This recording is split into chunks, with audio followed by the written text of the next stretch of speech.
आप देख रहे हैं द एस्केप फाइल्स।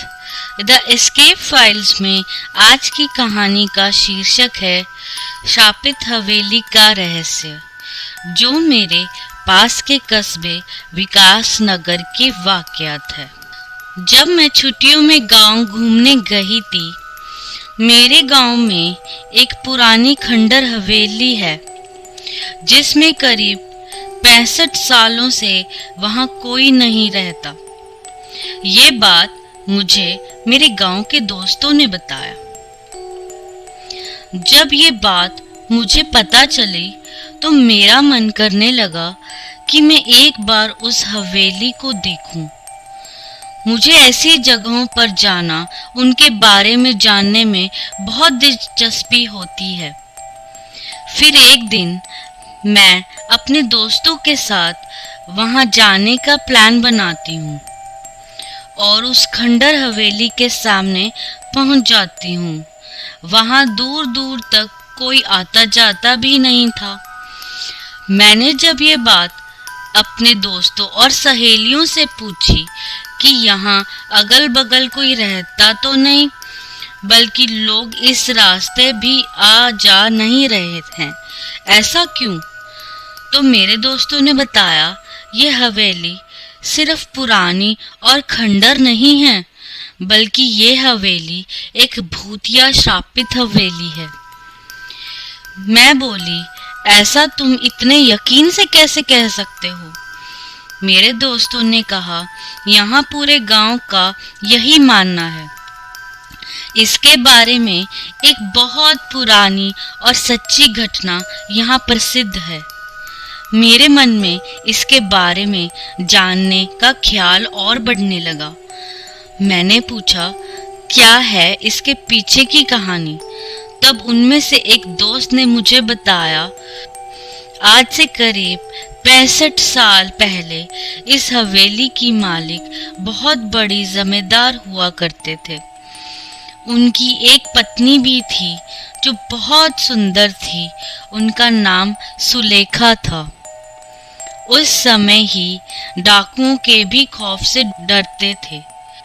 डाकुओं की टुकड़ी जिस गांव में भी घुसती थी, उस गांव को पूरी तरह बर्बाद कर देती थी। एक बार डाकुओं के सरदार को जमींदार के धन और संपत्ति पर नजर पड़ी, जिसके बाद उसने जमींदार के घर डकैती डालने का सोचा। इस पर सभी डाकुओं ने हाँ कर दिया। फिर एक दिन वो भी गया जो जमींदार ने कभी सोचा भी नहीं होगा। डाकुओं ने एक दिन जमींदार की हवेली पर रात में डकैती मार दी। जमींदार ने भी अपनी सुरक्षा के लिए पहले ही कुछ सिपाही और नौकर रखे हुए थे, जो डाकुओं की हवेली पर आने पर उनसे लड़ पड़े। क्योंकि जमींदार के सिपाही और नौकर बहुत कम और साधारण हथियार के साथ थे, वहीं डाकुओं की संख्या बहुत ज्यादा थी और अच्छे हथियार के साथ लैस थे, जिसकी वजह से जमींदार के सिपाहियों और नौकरों को कुछ ही देर में मार डाला। ये सब जमींदार देखने के बाद सोचा, इससे पहले कि डाकू हवेली का दरवाजा तोड़कर अंदर घुस जाए, उसे अपनी पत्नी और खजाने को छुपा देना चाहिए। फिर उसने उस खजाने को एक हवेली में ही किसी खुफिया जगह पर छुपा दिया और अपनी पत्नी को एक कमरे में अंदर एक और खुफिया कमरे में छुपा दिया और बाहर से कमरा बंद कर दिया। इसके बाद कुछ ही देर में डाकू हवेली का दरवाजा तोड़कर अंदर घुस गए, जिसमें जमींदार की मौत डाकुओं के हाथ हो गई।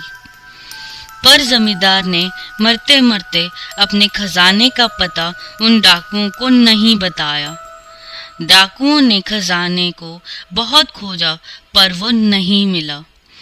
फिर डाकू वहां से हवेली की कीमती सामान को लेकर वहां से चले गए। पर जमींदार की पत्नी जो एक खुफिया कमरे में बंद थी, उसका पता किसी को नहीं था। उसकी पत्नी बहुत चिल्लाई, लोगों को बुलाने की कोशिश की, कमरे के दरवाजे को तोड़ने की कोशिश की, पर वो अंत तक कुछ नहीं कर सकी और भूख प्यास से वो तड़प तड़प कर वहीं मर गई। उसके मरने के बाद उसकी लाश के बदबू से लोग हवेली में गए और उस कमरे को तोड़कर उसकी लाश को वहां से निकालकर उसका अंतिम संस्कार किया। कहा जाता है कि आज भी वो अपने पति का इंतजार उस कमरे में करती है। उसका पति कभी तो आएगा और उसे उस कमरे से आजाद करेगा, और आज भी उसे उसके हवेली में घुसपैठिए या उसके बिना इजाजत के अंदर आने वालों को सजा देती है। मैंने अपने दोस्तों से ये कहानी सुनकर उन पे विश्वास नहीं किया। मैंने पूछा, क्या यार, तुम लोग भी ना कब की बात आज तक लेकर बैठे हो? इसका कोई सबूत है तुम लोगों के पास?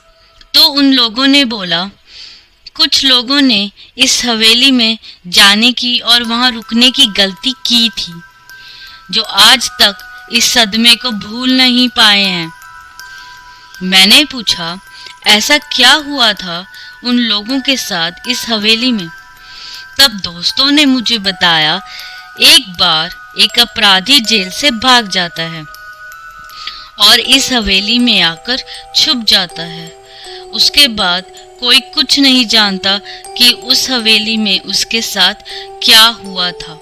बस दूसरे दिन उस अपराधी की लाश उस हवेली में मिली। मैंने बोला, ये हादसा भी हो सकता है। तो उन लोगों ने कहा, एक बार एक चरवाहा उस हवेली में एक रात रुकने के लिए रुक जाता है, जो सुबह जिंदा उस हवेली से तो बाहर आ जाता है, पर अपना मानसिक संतुलन खो देता है। तब से वो आज तक पागल है। ये सब बातें सुनकर मेरी हिम्मत नहीं हुई उस हवेली में अंदर जाने की, इसलिए हम लोग वहां से घर चले गए और दोबारा फिर मैं कभी उस हवेली को देखने नहीं गई। तो ऐसे ही अगर आप कहानियाँ सुनना चाहते हैं तो देखिए द एस्केप फाइल्स, और याद रहे चैनल को सब्सक्राइब करना मत भूलिएगा, ताकि आपको आने वाली हर एक कहानी का पता चल सके।